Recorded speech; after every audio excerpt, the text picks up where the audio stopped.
Bueno, aquí estamos. Bueno, son 3 cubanos, uno de ellos ya tenía fianza, los habían arrestado y demás, entonces, y John Bell, o sea, se fue. Pero yo me pregunto, estos son los que nos enteramos, estaban a 40 millas, o sea, todavía las aguas territoriales son 12, pero ¿cuántos no nos enteraremos? Exactamente, hay muchísimos, María, que... Ay, perdón, no me he presentado. Ay, perdóneme. Tengo aquí a Nelson Barbosa, que es ex agente de seguridad. Muchas gracias, que llevo conversando con él, se me olvidó. Sí, sí, no hay problema. No, hay muchísimos, igual que ellos, hay muchos que están o se han escapado a Cuba o que simplemente están en el proceso de esperar que sufran su causa aquí en este país. Bueno, ellos ¿no? se estaban escapando, pero ya tenían que presentarse a corte y ya les habían allanado la propiedad y todo, y les habían encontrado de todo. Claro, ¿no? Y también estaban bajo restricción también, quiere decir que se suponía que no fueron a ningún lugar y que se quedaran, que tengo entendido que en la Florida o cerca de Luisiana, no para ningún otro lugar. 26 años, 23 años, uno sí tenía 2 de 23, uno de 26, sí tenía una licencia válida. Pero a ver, la mayoría de ellos, de los que escapan, se van por mar.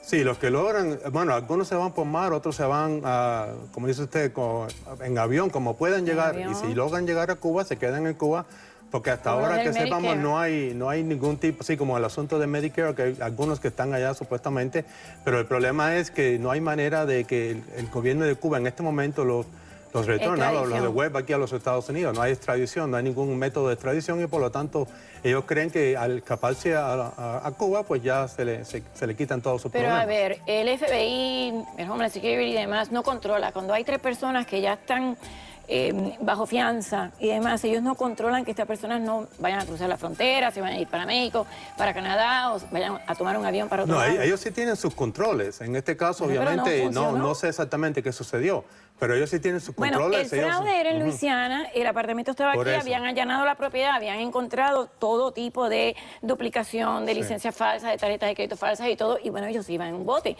Obviamente se empieza a hundir el bote, yo no sé si ellos quisieran ser rescatados, pues ya tenían que estar en corte federal hoy. Esto posiblemente es una red, acuérdense que esto es una red de personas que le estaban colaborando a ellos, pero ellos decidieron que es mejor escaparse a Cuba, si era posible llegar, con el propósito de que quizás nunca tuvieran que enfrentar la cárcel o lo que le fuera a ocurrir aquí en este país, ¿no? Bueno, yo me pregunto, si se van a morir, no sé, ¿es la vida o enfrentar cárcel? Pero fíjense, encontraron también tarjetas de regalo, encontraron una máquina de codificación, esto en cuando le allanaron la propiedad, un ordenador portátil, una tableta, un dispositivo de hacer duplicados falsos de licencias, una máquina para estampar logotipos y muchos teléfonos móviles. Pero a ver, está muy sofisticado.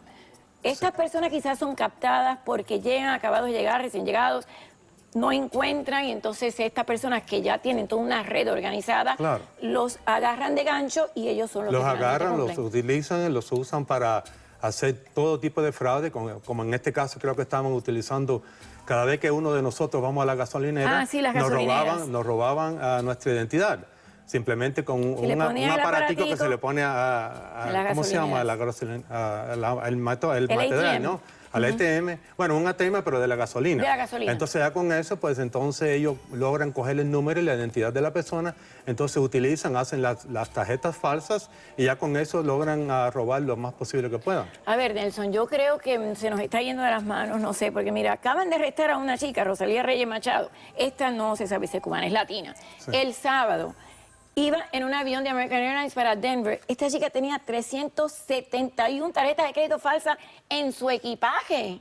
Exactamente, sí. Entonces, ¿qué pasa? O sea, se nos está yendo de las manos. Yo tengo un amigo, un panelista nuestro, que a ver si lo traemos próximamente, que lo ha delatado a la policía y todo. Le siguen llegando cuentas y él tiene su licencia, es un doctor, con la foto de la otra persona y no han hecho nada. Y es muy difícil, son muy difíciles de poder investigar este tipo de casos. Porque es muchísimo la fraude que se está cometiendo. Que investigadores sí, el problema no es que los investigadores, el problema es que se le llega la atención de los investigadores. Quiere decir que ellos muchas veces tienen colaboración de otras personas que les colaboran, les ayudan, no solamente aquí en la Florida, pero en los diferentes estados. Entonces es muy difícil localizar esa red, ¿no? Y a no ser que alguien le dé la información, por ejemplo, al FBI o al gobierno o a la policía local. Pero esa local. persona que yo conozco le ha dado la información a la policía de Broward y demás, y no, es imposible, apareció una foto. Él dice que después encontraron el carro completamente abandonado, pero ¿qué uno debe de hacer si uno tiene, esta persona que yo conozco, por ejemplo, recibió un bill? Si uno recibe un bill y sabe que no es de uno, ¿cuáles son los pasos a seguir? No, inmediatamente uno debe llamar al banco o el banco que le otorgó a usted su tarjeta, la tarjeta de crédito, notificarles, y cancelar esa tarjeta. Cancelarla y notificarle que le ha llegado un cargo Sí, injusto. exactamente. La empresa debe automáticamente cancelarle esa tarjeta y enviarle otro número nuevo, otra tarjeta nueva. Y entonces, en todo caso, ese cargo normalmente es la compañía la que es responsable. Pero también hay unos números que se recomienda de llamar enseguida que uno sepa que alguien le ha... Sí, bueno, puede llamar a asuntos de fraudes al consumidor. También puede llamar a las autoridades, a la policía y todo. El problema es que acuérdese que es muy difícil localizar a estas personas porque estas personas están por todos los lados. Viajan constantemente, roban lo que pueden en un lugar y se escapan a otro. Así como estaban haciendo estos cubanos que supuestamente estaban tratando de llegar a Cuba. Quiere decir que son muy difíciles de investigar. Por ejemplo, muchos se van del estado donde hacen el fraude. El fraude de los cubanos era en Luisiana. Sí, en Luisiana. Y ellos estaban haciendo esto aquí. Esta chica, por ejemplo, se iba para Denver. Entonces, a mí me parece que el sistema no está sofisticado suficiente y los de los hackers y ellos están más adelantados. Sí, bueno, creo que por lo que tengo entendido... llegar a equiparar la tecnología. Exactamente, por lo que tengo entendido, en este caso, creo que ellos estaban en fianza, en libertad, puesta en fianza, y que tenían el derecho de viajar hasta el sur de la Florida y parte de Luisiana. Quiere decir que aunque estuvieran viviendo aquí o en Luisiana, tenían el derecho de viajar por todo el estado. Para evitar esto, por ejemplo, muchas veces los cargos se hacen. A mí una vez me robaron la identidad y me hacían cargos de gasolina en Londres. Yo no había estado en Londres. Entonces uno tiene que chequear, porque hay gente que le llega al estado de cuenta y no lo revisa inmediatamente. Sí, es importantísimo que constantemente lo revisen, que cualquier cosa que no sea normal, ¿no? Que usted crea que no es normal. ¿Qué sería un red flag, una bandera roja? No, un red flag es cualquier gasto, mantenga sus recibos.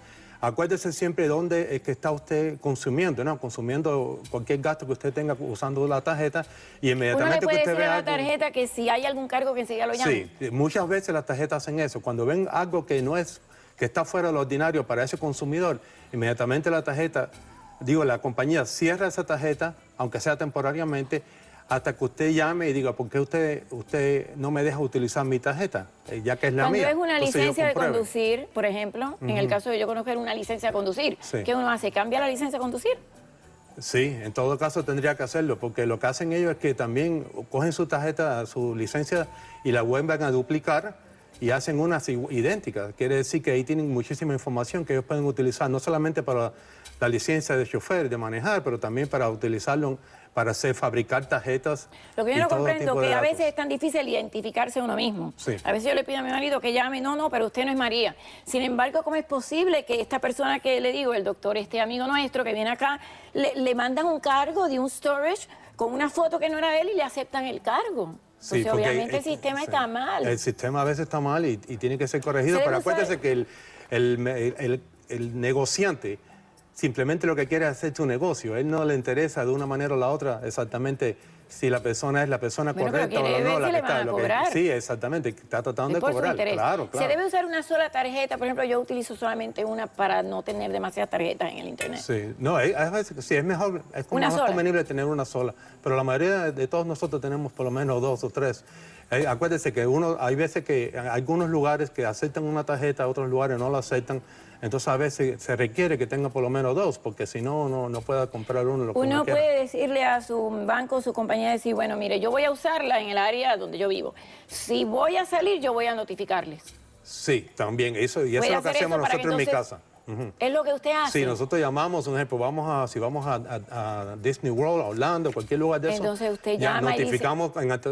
en autoridad de que vamos a estar fuera del lugar común, bueno, cada vez que viene pensamos que la cosa mejora y para nada se multiplica. El fraude siempre va a existir. Muchísimas gracias. Sí, pero no de esta forma. Muchas gracias, Nelson Barbosa. Muchas gracias. Uno de los policías buenos. Gracias. Pero bueno, nos vamos a pausa y después la doctora aquella del Jackson Memorial, ¿se acuerdan que discutió con el chofer de Uber? Despedida, vamos a ver qué pasó. Pausa y volvemos con ella.